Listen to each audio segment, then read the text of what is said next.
मोह में व्यक्ति अंधा हो जाता है, लोभ और लालच में व्यक्ति अंधा हो जाता है, व्यभिचार और दुराचार में व्यक्ति फंस करके अंधा हो जाता है। व्यभिचारी पुरुष हो या महिला हो, वो एक स्थान पर बैठ करके गंदी दृष्टि से, गंदी भावना से नजर अडिग करके देखता रहता है और उसे यही नहीं लगता है कि कोई हमको भी देख रहा है। चाहे वो घर हो, चाहे ऑफिस हो, चाहे पब्लिक प्लेस हो, दुराचारी व्यक्ति की दृष्टि इतनी गंदी होती है, वो हर जगह व्यभिचार की दृष्टि डालता है, लेकिन उसे कभी इस बात का एहसास नहीं होता है कि कोई हमें भी देख रहा है।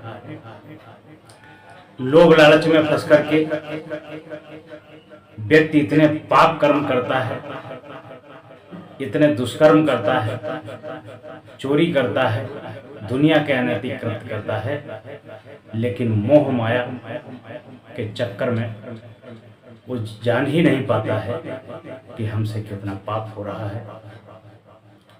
मोह और ममता में व्यक्ति अंधा हो जाता है। अगर आप किसी अपने पुत्र पुत्री को बहुत ज्यादा मोह ममता में फंसे हुए हैं, उसको उसके द्वारा किए गए अपकृत्य को भी आप मोह ममता में नहीं देख पा रहे हैं। कोई पुड़िया खा रहा है तो कोई शराब पी रहा है, कोई मांस मछली खा रहा है, कोई नैन मटक्का कर रहा है। अगर उसके प्रति कोई पास पड़ोसी या रिश्तेदार या घर परिवार का शिकायत करता है तो ममता के कारण तुम्हें वो भी नहीं दिखाई देता है। इसलिए मोह माया, लोभ लालच, ममता और वासना में फंसकर के व्यक्ति अंधा हो जाता है। महाराजा धराष्ट्र राजा थे, उनकी रानी गांधारी थी। जब उसने देखा कि हमारे पति देख नहीं सकते हैं, उसने पतिव्रता होने के नाते अपनी आंखों पर भी पट्टी बांध ली थी। हमारे जब पति नहीं देख सकते हैं तो मैं कैसे देख सकती हूँ। उसने पतिव्रता होने का परिचय दिया, लेकिन उसने आंखों पर ऐसी अपनी पट्टी बांधी कि उसके बच्चे बिगड़ गए और गलत रास्ते पर चले गए। इसी प्रकार से न जाने कितने माता पिता ने लोभ लालच के कारण, बच्चों के स्नेह ममता मोह के कारण अपनी आंखों पर पट्टी बांध कर रखी है। 30 साल की आयु हो गई, 35 साल की आयु पुत्र पुत्री की हो गई, लेकिन विवाह के बारे में कोई जिक्र नहीं, कोई एफर्ट नहीं कि इनका विवाह करना भी है। इसकी दो बातें हैं, या तो वो पैसा देखते हैं कि इसमें बहुत धन का खर्चा होगा, या तो उनके पास इतनी समृद्धि नहीं है, या तो वे बच्चे के मुंह में फंसे हैं। जैसा बच्चा कह रहा है वैसा वे मान रहे हैं। यदि माँ बाप अंधे हैं तो कम से कम भाइयों को देखना चाहिए कि हमारे भाई की शादी की अवस्था हो गई, बहन की शादी की अवस्था हो गई, इसकी शादी करके अपनी जिम्मेदारी से निवृत्त हों, इसे भी संसार में जीने का मौका मिले। लेकिन माता पिता के साथ में अन्य भाई बहनों ने भी यहाँ पर पट्टी बांध रखी है कि शादी ब्याह करेंगे तो पैसा खर्च होगा, और ये कमा धमा के ला रहा है वो भी जाएगा। लेकिन याद रखना, जैसे गांधारी ने पट्टी बांधी थी, उसके बच्चे बिगड़ गए थे, उसी प्रकार से हर एक चीज का समय होता है, हर एक चीज का वक्त होता है। एक फल होता है वो धीरे धीरे बड़ा होता है, बड़ा होने के बाद पकता है, पकने के बाद चूर जाता है। यदि फल को समय से ना तोड़ा जाए तो फल भी खराब हो जाता है। भोजन को समय से न खाया जाए, भोजन भी विषाक्त हो जाता है। 56 प्रकार का भोजन जो दुनिया के स्वाद देता है, अगर उस भोजन को समय से पहले ग्रहण न किया जाए तो वो भोजन भी विषाक्त हो जाता है। उसी प्रकार से मनुष्य का जीवन भी है। किस उम्र में खेलना है, किस उम्र में शिक्षा अध्ययन करनी है, किस उम्र में संस्कार देने हैं और किस उम्र में शादी विवाह करना है। शादी विवाह करने का सही समय 20 से 25 वर्ष का है, लड़का हो चाहे लड़की हो, क्योंकि 25 वर्ष तक वो अपनी शिक्षाएं भी पूर्ण कर लेता है, बुद्धि भी परिपक्व हो जाती है, मैच्योर हो जाती है, अच्छे भूले का और जिम्मेदारी उठाने का उसे संपूर्ण ज्ञान भी हो जाता है। अगर 35 साल की अवस्था में वो शादी करता है, वो चाहे लड़की हो चाहे लड़का हो, तो कब उसके बच्चे होंगे, कब वो बच्चों को शिक्षा संस्कार देगा, कब बच्चों को प्यार देगा, कब बच्चों की शिक्षाएं होंगी। और जब तक तुम्हारा शरीर पता नहीं उस लायक रहेगा कि नहीं रहेगा, इसलिए समय रहते सारे काम कर लीजिए, जिम्मेदारी से मुक्त हो जाइए। और आजकल का जीवन बहुत अल्प जीवन रह गया है, पता नहीं कब जीवन की आखिरी सांस हो, कब जीवन की अंतिम मुलाकात हो। इसलिए समय रहते रहते अपनी जिम्मेदारी से मुक्त हो जाइए। आपने देखा होगा बहुत से पढ़े लिखे लड़के और लड़कियां नौकरी पेशे के फिल्मी दुनिया में काम करने वाले, यहाँ तक कि देखा गया है न्याय विभाग में जज ने भी कई महिला जज, पुरुष जज, फिल्म इंडस्ट्री में एक्टर, हीरो हीरोइन, जिन पर अधिक ध्यान नहीं दिया गया, जिनके माँ बाप आंखों में पट्टी बांधे रहे, उन्होंने अपनी मनमानी से, अज्ञानता से अंतरजातीय विवाह किए, भाग करके विवाह किए और ऐसी उलझन में फंसे कि पता लगा अंत में जब कोई रास्ता नहीं सूझा तो उन्होंने सुसाइड कर लिया, जान दे दी। आए दिन इस तरह की घटनाएं पेपर में भी निकलती रहती हैं और समाज में आसपास में भी होती रहती हैं। इसलिए कृपया करके गांधारी की तरह आंखों से माँ बाप पट्टी हटाएं और जो बड़े भाई बहन हैं वह भी आंखों से पट्टी हटाएं। अपने छोटे संतान, अपने छोटे भाई बहन सब पर कड़ी दृष्टि डालें, शिक्षा के प्रति प्रेरित करें, रोजगार के प्रति प्रेरित करें और समय आने पर युवा अवस्था में प्रवेश होते ही 20 से 25 वर्ष की अवस्था में उनका विवाह अवश्य कर दें। यदि आप समय से विवाह नहीं कर पाते हो, ध्यान नहीं दे पाते हो, तो कभी भी कोई भी आपके समक्ष अपनी घटना हो सकती है। घटना छोटी हो या बड़ी हो, मन को झकझोर देती है। सबसे खतरनाक घटना इस संसार में अगर कोई है तो वो इस समय वासना है। वासना में फंसा हुआ व्यक्ति जीवन से हाथ धो बैठता है, जीवन समाप्त कर लेता है। इसलिए अपनी जिम्मेदारी को बखूबी निभाएं और बच्चों का समय से विवाह करें। ये प्रत्येक माता पिता का कर्तव्य है। यदि माता पिता बुजुर्ग और कमजोर लाचार हो गए हैं तो बच्चों के बड़े भाई बहन हैं, उनका भी नैतिक कर्तव्य और धर्म है कि सही समय पर सही घर में उनका विवाह करें और जीवन को धन्य करें। विवाह करने के लिए सर्वप्रथम में भी देखें कि बहुत धन दौलत की भी आवश्यकता नहीं है। लड़की हो लड़का हो, पढ़ा लिखा हो, जिम्मेदारी उठाने की सामर्थ्य रखता हो, संस्कारी हो, शिक्षित हो और मेहनती हो, अगर उसके पास कुछ भी नहीं है तो वो अपनी मेहनत से, परिश्रम से, बुद्धि और विवेक से सब कुछ कमा लेगा।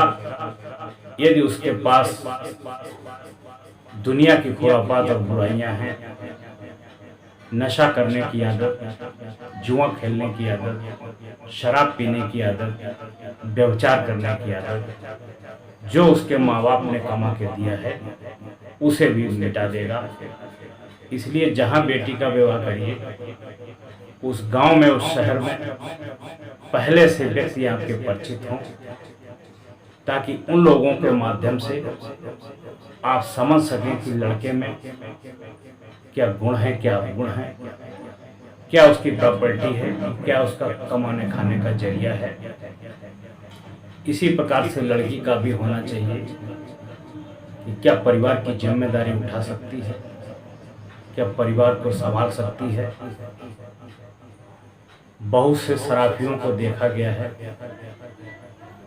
कि वह गए और उन्होंने मांस मदिरा का सेवन किया, खूब खाया पिया और मौज उड़ाया, रिश्ता पक्का कर दिया। जब बेटी गई तो खुली पोल, बजी ढोल कि उसके पास तो कुछ है ही नहीं, दुनिया का नंबर 1 लफंगा, रात को शराब पी पी के आता है, जब कहो तो मारने दौड़ता है। ऐसे घर में बेटी को फांस दिया, जिंदगी नरक बन गई। इसलिए जहां भी नया रिश्ता करो तो उसकी बढ़िया से छानबीन करो, चाहे लड़की का रिश्ता हो, चाहे लड़के का रिश्ता हो। और उस गांव में भी, उस शहर में भी कुछ अपने रिश्तेदार के रिश्तेदार, मित्रों के मित्र लगा दो, ताकि वो तुम्हें उसकी जानकारी दे सकें कि वास्तव में रिश्ता करने योग्य है अथवा नहीं। यदि रिश्ते के चुनाव में चूक गए तो सारी जिंदगी पछताना पड़ेगा और सारी जिंदगी नरक हो जाएगी। उसने जमाने में बड़ी बात कर ली, जिसने खुद अपने आप से मुलाकात कर ली। जो अपने आप को जान जाता है, अपनी शक्तियों को पहचान जाता है, उससे बड़ा ताकतवर और बलशाली कोई नहीं होता है। सेल्फ कॉन्फिडेंस विजय का और प्रसिद्धि पाने का, सफल होने का सबसे बड़ा मूल मंत्र है। जिसके पास अंतःकरण की ताकत है और अपने आप पर भरोसा है, वह व्यक्ति सबसे ज़्यादा सफल होता है। मानव जीवन इतना अंधकार में है, इतना भ्रम में है। सूर्य को जल देगा, उस पर विश्वास कर लेगा, गाय को चारा खिलाएगा और उसके पैर भी छू लेगा, उस पर भी विश्वास है, कुछ ठीक हो जाएगा। महिलाएं चंद्रमा की पूजा करती हैं और कहती हैं पति की आयु लंबी हो जाएगी, उस पर भी भरोसा कर लेती हैं। पेड़ों में धागा बांध देती हैं, उस पर भी भरोसा करती हैं। तरह तरह के गंडा ताबीज, उस पर भरोसा करती हैं। लाल पीले धागे, उस पर भरोसा करती हैं। अंगूठी और कड़ा पर भरोसा करती हैं। जंत्र मंत्र पर भरोसा करती हैं। लेकिन अपने अंतःकरण पर, अपनी ताकत पर, अपने कॉन्फिडेंस पर बिल्कुल भरोसा नहीं है। जिसको अपने आप पर भरोसा नहीं होता है वह जीवन में कभी सफल नहीं होता है। जिसके पास अपनी ताकत नहीं होती है वो जीवन में कुछ भी नहीं कर सकता है। इसलिए आपने देखा होगा बहुत से लोग ऐसे हैं जो जीवन में एक निर्णय नहीं ले पाते हैं। 10 लोगों से पूछते हैं और उसमें बहुत से गलत सलाह भी देते हैं, फिर भी वो मूर्ख, वो बुद्धू व्यक्ति जहाँ का तहाँ पर ही खड़ा रहता है और अंत में अपना मूर्खता पूर्वक बुद्धि लगाकर उल्टे ही आचरण करता है, क्योंकि उसके पास अपना स्वयं का बुद्धि विवेक नहीं है, अपने स्वयं पर विश्वास नहीं है। इसलिए वो जीवन में कभी ऊंचाइयों को नहीं छू सकता है। रामायण का एक प्रसंग है, जब सीता माता का हरण हुआ था तो रावण जब सीता को लेके जा रहा था तो जटायु ने प्रहार किया था। तो रावण ने अपनी तलवार निकाल करके जटायु के पर काट दिए थे।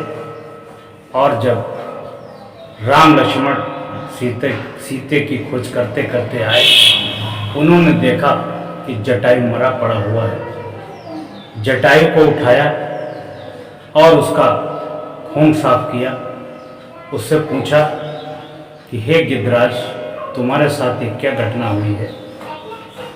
तब उन्होंने बताया कि किसी स्त्री का हरण करके दुष्ट पापी रावण ले जा रहा था, तब मैंने उसके ऊपर प्रहार किया और उसने अपनी तलवार से मेरे पैर काट दिए।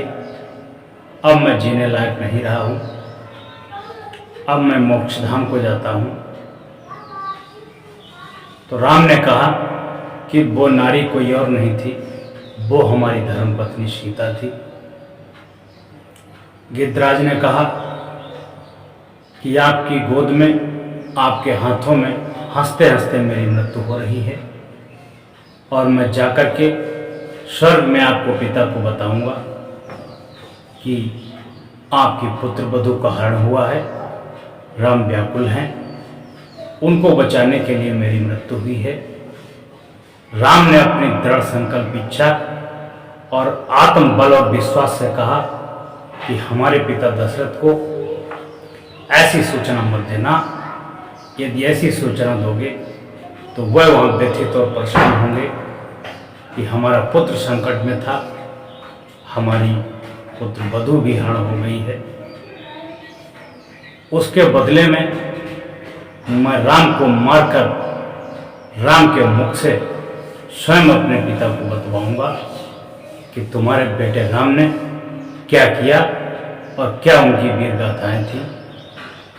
जब रावण का वध होता है, स्वर्ग में जाता है, स्वर्ग में दशरथ पूछते हैं कि रावण, तुम इतने बलशाली,